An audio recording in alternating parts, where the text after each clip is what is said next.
नमस्कार मित्रांनो, आज विषय वेगळा आहे. विषय आहे रेतन क्षेत्र आणि प्रदर्शन क्षेत्र. आणि त्याविषयी मी बोलायलो एका तरुणाबरोबर.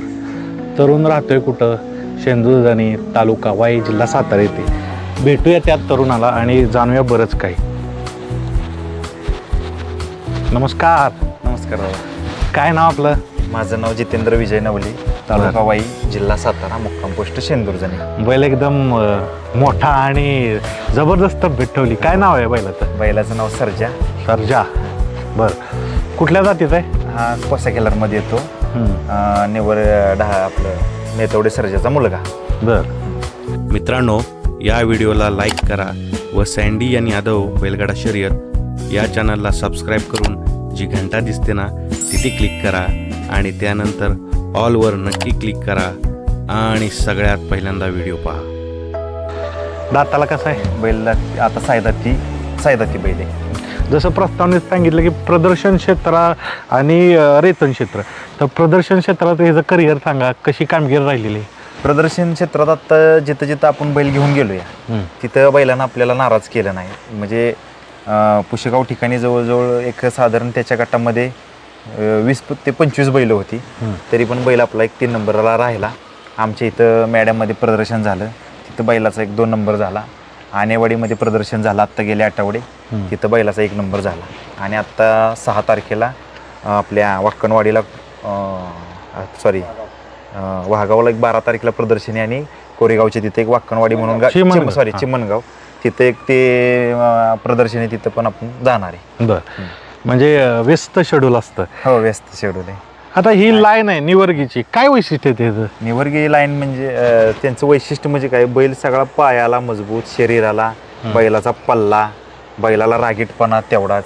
बैलाला आत्ता शरीर आत्ता म्हणजे जेवढं माप आहे, पल्ला माप आत्ता म्हणजे ह्या वळू क्षेत्रात आत्ता बघायला तर म्हणजे आम्ही तर नाही बैल बघितला एवढा मोठ्या मापाचा. हां, आणि तेवढा आगाव बैल. कारण की पहिला बैल आता पहिलं एकच येसून होती. बैलच पेलत नाही आम्हाला, म्हणजे नाही का, गायीवर सोडायचं टायमिंगला म्हणा किंवा असा आपण बैलगाडीला झुपला किंवा चालवाय नेला तर पण आपली एक ती येसन तुटेल म्हणून आपली एक त्याला एक दुसरी येसन आम्ही ते घातलेली आहे. आता मोठा बैल आहे, ॲग्रेसिव्ह बैल आहे, मग किती लोक लागतात त्याला पूर्ण सांभाळ करायला? आता आमचे वडील आणि मीच असतो. दोघांना? दोघंच आम्ही हँडल करतो. आणि बंधू त्यांची ड्युटी करून. बंधू काय करतात? बंधूंचं आमच्या YMRDC मध्ये मालाज म्हणून कंपनी, त्या कंपनीत त्यांचं लेबर कॉन्ट्रॅक्ट आहे. आता हा तर वळू आहे, प्रदर्शनाला चालतो सर्जा. अजून 2 दिसतात. अजून 2 वळू क्षेत्रासाठी बैल. 4 दाती बैल आहे. कुठला? हा, काय नाव याचं? ह्याचं नाव बाजी. हा 4 दाती बैल आहे. हा आपलं नवीन दुमगोट जाडर बबलाल आत्नी त्यांचा राजा म्हणून बैल होता, तिकुंडी राजाचा मुलगा. तो बैल वारला 4व्यापणात. त्या बैलाचा हा बैल, ह्याचा बैल म्हणजे वारले. हा, ह्या लाईनीचं काय वैशिष्ट्य आहे? ह्या लाईनीचं वैशिष्ट्य म्हणजे त्याची नाकाची नळी, शिंग, बैलाला पल्ला, बैलाला दिकून पण सगळ्या लाईनपेक्षा आता म्हणजे जेवढी बी आत्ता वळू क्षेत्रात जेवढी बैल आहेत त्या सगळ्या बैलांमध्ये हा बैलाला दिकून पण जास्त. तिकुंडी लाईनला, तिकुंडी लाईनला पल्ला, माप बीप सगळे जिथले तिथं. आणि शहाणी, म्हणजे लेडीज पण एका ह्याच्यावर कासऱ्यावरती सांभाळू शकते ही लाईन, अशी बैल आहे. शहाण पण चांगलं. बरं, अरे रेतनाला उपयोग होतो हा बैल. हा बैल करतो की आपण. ह्यानं किती रेतन केले? ह्याच्या झाल्या की आता मला वाटतं 113 गाई ह्याच्या झाल्या. 307 ह्याच्या गाया झाल्या. प्रदर्शनाला नेलं जातं? ह्याला घेऊन जातो की. ह्याची काय कामगिरी? ह्याची कामगिरी आता नागठाणमध्ये प्रदर्शन झालं बघा, यात्रेचंच होतं. तिथं हा बैल चॅम्पियन झाला. बरं. आणि आनेवडीमध्ये ह्याचा 4व्या गटात 1 नंबर आला.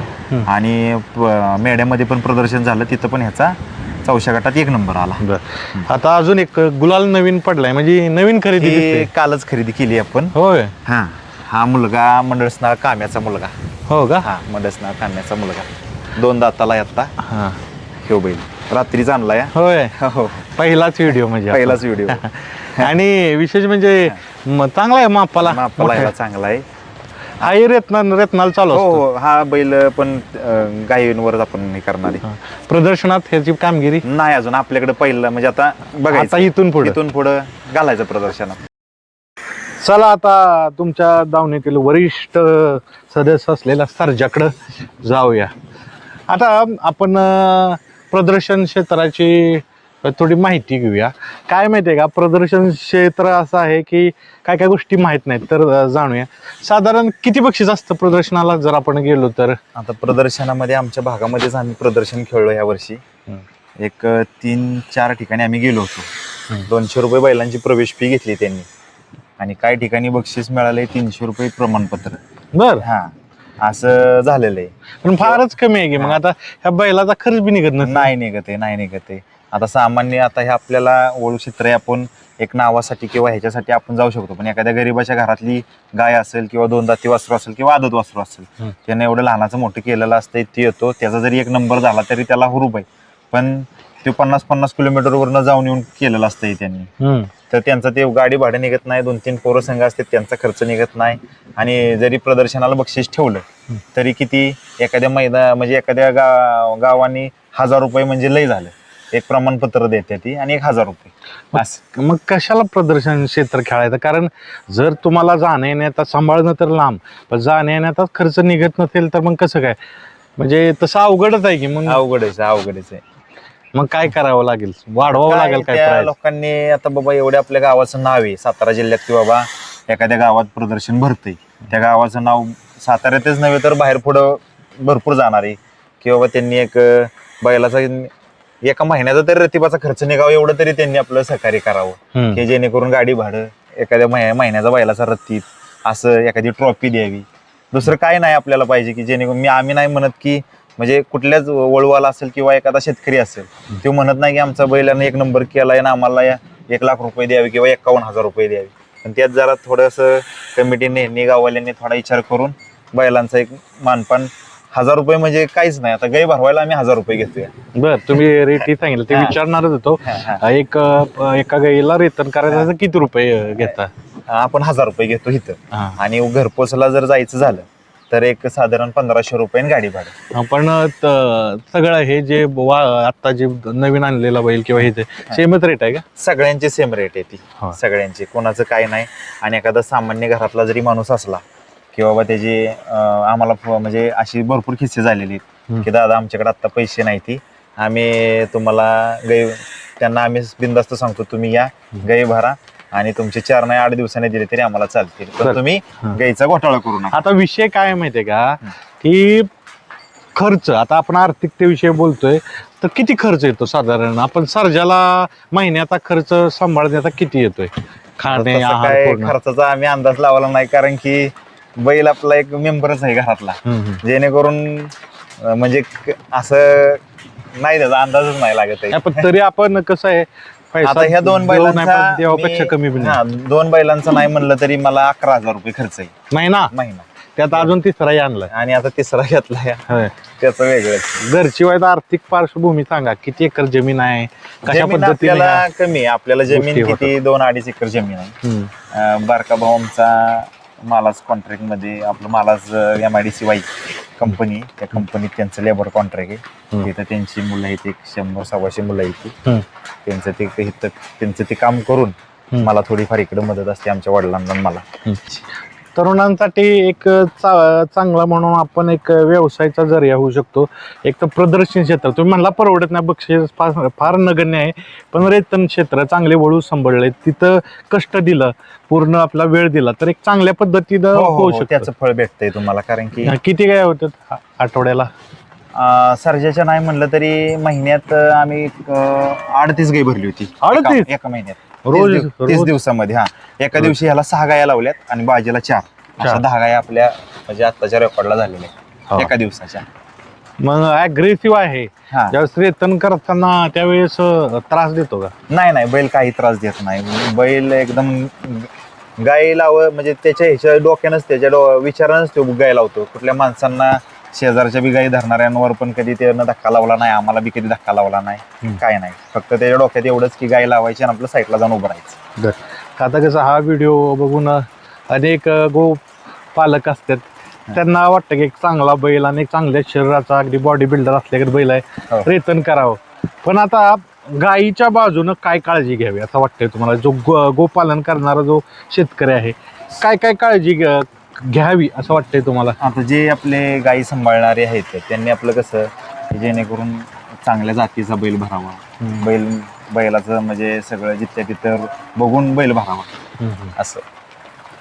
ह्याची सगळ्यात चांगली गोष्ट कुठली सर्जेची, म्हणजे बाकी बी ओळख तुम्ही बघितलं असेल फिरताय प्रदर्शनात, चांगली सगळ्यात गोष्ट सगळ्यात चांगली जमेची गोष्ट म्हणजे बैल किती जरी समजा असा एखाद्या म्हणजे बैल किती समजा आपण म्हणजे असा पिसाळा म्हणजे कसं की एकदा मारायला लागला काय झालं दुसरी बैल बघून की झाला, तरी आमच्या वैयक्तिक घरात 3 जणांना तर आम्हाला त्यानं अजून धक्का नाही लावला. घरचा मेंबर, घरचा मेंबर म्हणून किती बैलांना म्हणजे त्याला डबल येसने, कारण की टाप आणि कंटिन्यू हा टाप त्याचा कंटिन्यू असतो, फक्त खाण्यापुरताच आम्ही ढिला ठेवतो म्हणजे जेणेकरून थोडासा लूज खायला येईल एवढंच, नाही तर कंटिन्यू बैलाला टाप आहे, पण अजिबात आम्हाला अजूनपर्यंत त्यांना काही धक्का नाही लावला असं. जीव लावला की ते मुका प्राणी जीव लावला. हो हो. आता एकंदरीत ही चर्चा करतोय आपण, मला काय काय गोष्टी सांगा आणि ठळकपणे सांगा. आता काय माहितीये का, काय काय वेळेस असं होतं की सिमेंट्सवर गाय गाभण केली जाते, तर बैलाकुंड रेतन करणं आणि सिमेंट्स असेल त्यातून रेतन होणं, आता कुठलं चांगलं आहे आणि सिमेंट का? असा विषय आहे की डॉक्टर लोक तुम्हाला काय म्हणणार आमच्याकडे सिमेंट आहे, पण ते नक्की कुठलं आहे, कुठल्या ब्रीडचं आहे ते. मग ज्या वेळेस गायला सिमेंट भरलं की मग त्याला कुठंतरी गोम येणार, कुठंतरी भावरा ते बट्टा म्हणतात ते कुठंतरी येणार, कातीला जाड येणार.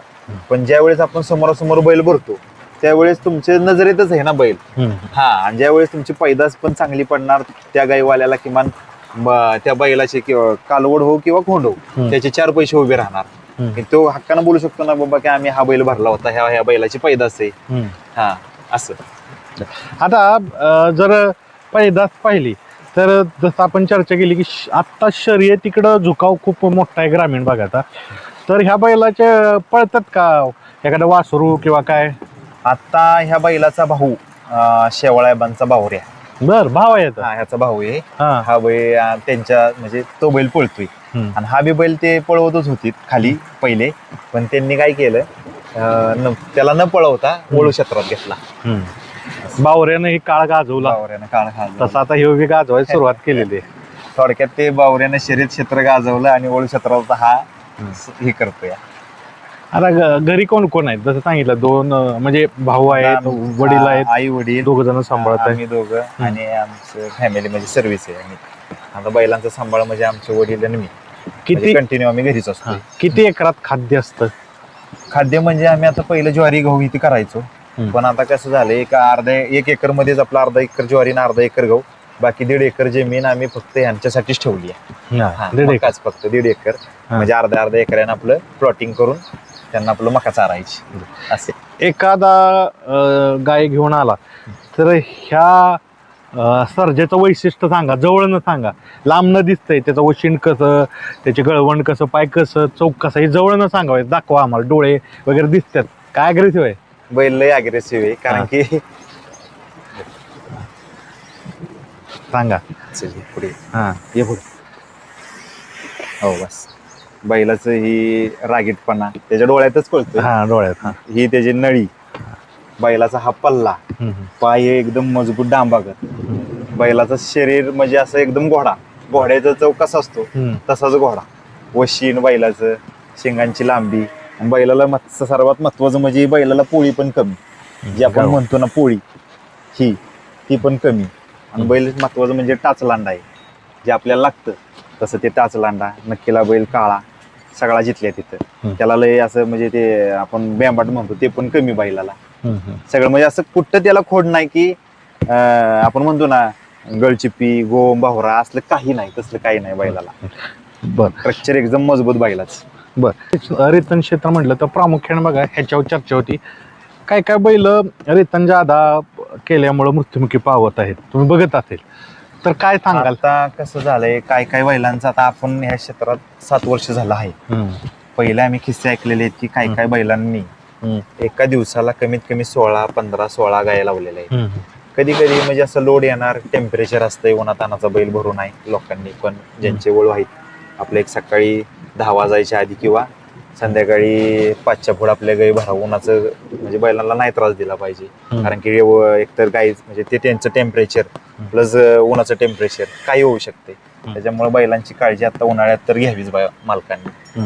असं काय काय असं आहेत बघा, जे वळू सांभाळतात ते इंजेक्शनचा सरास वापर करतात, तर ते काय सांगाल? इंजेक्शनाचं म्हणजे कसं झालंय, कोण बैलाची बॉडी व्हावी म्हणून इंजेक्शन देतात, हा कोण गोळ्या देतात काय. पण ज्यावेळेस तुम्ही तुमचं घरचं खाद्य ज्यावेळेस द्याल किंवा तुमची वैरण असेल, कडबा कुट्टी असेल, मका असेल, तुम्ही रतीब त्यांना भरपूर द्या. असं बैलाला फिटनेस राहिल्यानंतर काही इंजेक्शनाची गोळीची काही गरज नाही. आता रेतनाची बैल म्हटलं की एक विशिष्ट आहार लागत असेल, तर तुम्ही आहार काय देता त्यांना? आता बैलाला शेंगदाणा पेंडे, घरचे गहू आहेत आपले, मका भरड आपण देतो, बस हे 3च देतो मी त्याला, बाकीचं काही देत नाही. त्याच्याबरोबर व्यायाम काय असतो? व्यायामामध्ये आता आठवड्यातून 2 वेळा छकडीला झोपणे आणि आपलं सकाळी गोट्यातनं बाहेर काढल्यानंतर एक अर्धा किलोमीटर बैल चालवून आणायची, मग इथं आपण बांधायची. पण एवढी कमी जण आहेत, मग होतं का सगळं कव्हर? काय करतो आम्ही, कव्हर करायला लागतं. कव्हर करायला लागते. तर ही सगळी आपण चर्चा करतोय. तर आता तुम्ही तरुण आहात, तर सांगा, हे जे क्षेत्र आहे वळू सांभाळणं, रेतन क्षेत्र, ह्यातील फायदा काय आहे सगळ्यात मोठा? फायदा म्हणजे काय आहे, बैल जरी आपण एक वळूचा चांगला निवडला, त्याची जरी जोपासना व्यवस्थित केली, तरी तो एक बैल आपला कुटुंब घराचं स्वतःचं आणि त्याच्या जोडीला जरी 2-3 जनावर असतील त्याच्या जोडीला, तरी ते त्यांचा खर्च सांभाळू शकतो एकटा. असं त्याचं म्हणजे ही. आणि आता जर पाहिलं तर बैलगाड्यांच्या क्षेत्रात तरुण वर्ग ज्यादा आहे. बैलगाड्याचं आणि ह्याच्यामध्ये काय सांगाल तुम्ही फरक? आता बैलगाड्यांचं म्हणजे कसं झालंय, तुम्ही 500 गाडी जरी नोंदवली, त्यातली 10च गाड्या शेवट फायनलला राहतात. 490 गाडी घरी जाते. म्हणजे ते शेवटी 10 गाड्यांचा थोडक्यात तिथं त्या मैदानात विचार होतो. तसं ह्यांचं नाही. ह्यांचं कसं, ह्याला 2 दिवस जरी गाई आली नाही, एखाद्या आठवड्यातनं समजा 4 गाई आल्या तरी बैल 4000 रुपये आपल्याला कमवून देतोय. त्याला 2000 रुपये घरात तो 2000 रुपये देऊ शकतो. म्हणजे असं काय नाही की त्याला गाडी भाडं करून कुठे गेलं पाहिजे किंवा म्हणजे ते जागेवर आपल्याला घरी बसून देऊ शकतो. सगळ्यात महत्वाचा पायरा हा सगळ्यात बैलगाड्यातली मोठी गोष्ट आहे. त्यासाठी वायदीने तुम्ही ऐकत असाल. वायदी आहे, पैरा आहे, गाडी भाडे, ड्रायव्हरचे पैसे आहेत, पावत्यांचे पैसे आहेत. म्हणजे त्यात सगळं बघून म्हटलं तर ते म्हणजे तसं हीच आहे. पण इथं तसं नाही. इथं तसं नाही. इथं आपल्याला आज जरी गाय नाही आली किंवा 2 दिवस नाही आली तरी त्याचा तो आपल्याला महिन्याचा खर्च काढून देणारच. आणि ह्या पूर्ण क्षेत्रातील जसं आपण म्हणतोय की वळू सांभाळणं, वेतन करणं, तर ह्यातले सगळ्यात मोठी अडचण काय येते? अडचण म्हणजे काय, आता समजा एखाद्यानं, आता मी वळू सांभाळतोय म्हणजे नाही का, समजा एखाद्यानं बघून घेतला, एखादा 4-5 लाखाचा वळू घेतला, पण ते त्याला ते हँडल करता आलं पाहिजे. काय म्हणजे बैलाची गायची काळजी घेतली पाहिजे.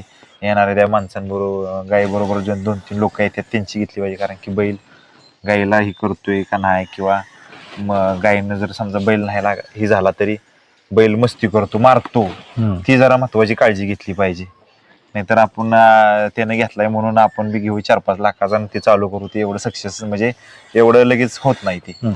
आणि हे क्षेत्र असं आहे की तुमचा नंदी, तुम्ही जो तयार केलेला नंदी असेल तो मेंटेन ठेवणं, तर मेंटेन ठेवताना सगळ्या गोष्टी आपल्याला बघावं लागतात. म्हणजे हवामान असेल, त्याच्यानंतर त्याचा स्वभाव असेल, सगळ्या गोष्टी आपल्याला पार पाडावं लागतं. तर आता जसं शरीर आहे पहिलं, ते मेंटेन ठेवण्यासाठी काय करावं लागतं ते सांगा. मेंटेन म्हणजे बैलाचं काय आहे, बैल आपण सकाळी आता उन्हाळ्याचे दिवस आहेत, साधारण त्यांना आम्ही सकाळी 8 ते 10 2च तास फक्त बाहेर ठेवतो.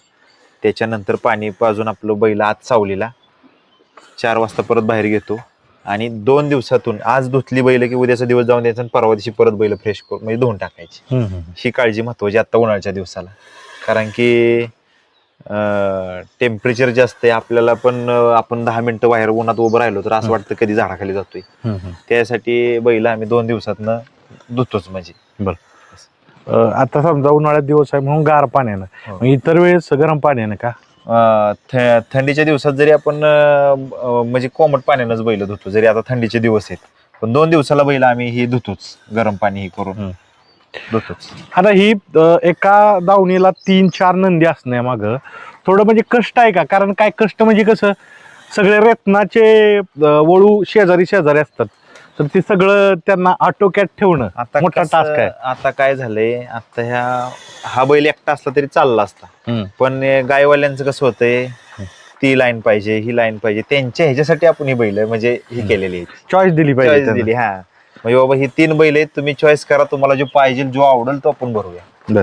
चला, भरपूर गप्पा मारलेत. आता तुम्हाला ह्या क्षेत्रात यश मिळवायचं असेल असं तुम्हाला विचारलं तर कुठल्या गोष्टी सांगाल की ह्या गोष्टी केल्या तर तुम्हाला ह्या क्षेत्रात यश मिळेल, असं कुठल्या गोष्टी सांगाल? आता बैल क्षेत्रात जरी आपल्याला, वळू क्षेत्रात जरी यश पाहिजे असेल, तर तुम्हाला त्याच्यासाठी म्हणजे हाय बैल घरी येईन, ते आपण ते आपला बैल नाव करेल तसं नाही, त्याच्या मागे तुम्हाला त्याचं आपलं कष्ट त्याला द्यावं लागणार आहे आधी, आणि मग आपल्या कष्टाचं फळ तो तुम्हाला लगेच नाही पण 1-2-3 वर्षात तो देऊ शकतो. असं मित्रांनो, जास्त वेळ घेत नाही, जित्तूजींनी खूप चांगल्या गोष्टी सांगितल्या. आता त्यांचं म्हणणं आलं बघा ह्या मुलाखतीतून की कष्ट केलं पाहिजे, आणि कष्ट केल्यानंतर लगेच यश नाही भेटणार, थांबलं पाहिजे, तुम्हाला यश भेटणार, आणि ते नंदी कुठल्या ना कुठल्या रूपानं तर मिळवून देतात. मित्रांनो, बघू शकताय जातीवंत तिन्ही नंदी आहेत, बघू शकताय. मुलाखत घेण्यासाठी आम्ही आलो होतो शेंदूर जणे, वाई. तालुका वाई, जिल्हा सातारा येथे. कमेंट्समध्ये त्यांचा नंबर टाकेनच. धन्यवाद.